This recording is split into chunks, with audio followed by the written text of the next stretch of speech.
Saudara, seorang calon penumpang di Pelabuhan Soekarno-Hatta, Makassar diduga tertipu tiket palsu dan dimintai sejumlah uang oleh buruh pelabuhan.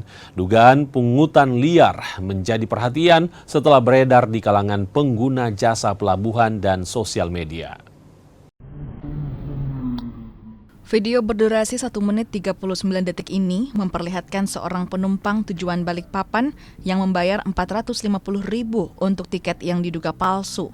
Kasus ini kini dalam penanganan kepolisian dan memeriksa 3 orang buruh yang diduga terlibat. Ketiganya membantah adanya pungli dan mengaku uang yang diterima dari calon penumpang merupakan biaya jasa angkut barang.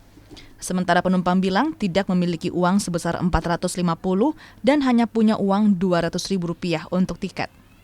Baik terkait video viral yang terjadi di Polres Pelabuhan untuk yang ditujukan kepada buruh-buruh yang ada di dalam video tersebut, kami sudah memanggil dan meminta keterangan kepada mereka, dan mereka mengatakan bahwa keterangan yang ada di dalam video atau narasi tersebut itu kurang tepat.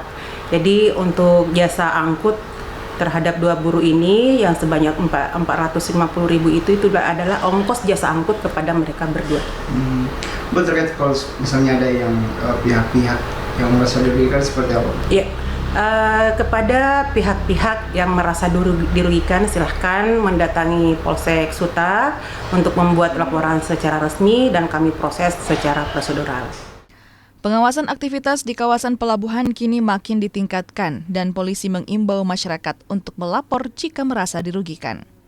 Rama Pratama, Kompas TV Makassar, Sulawesi Selatan.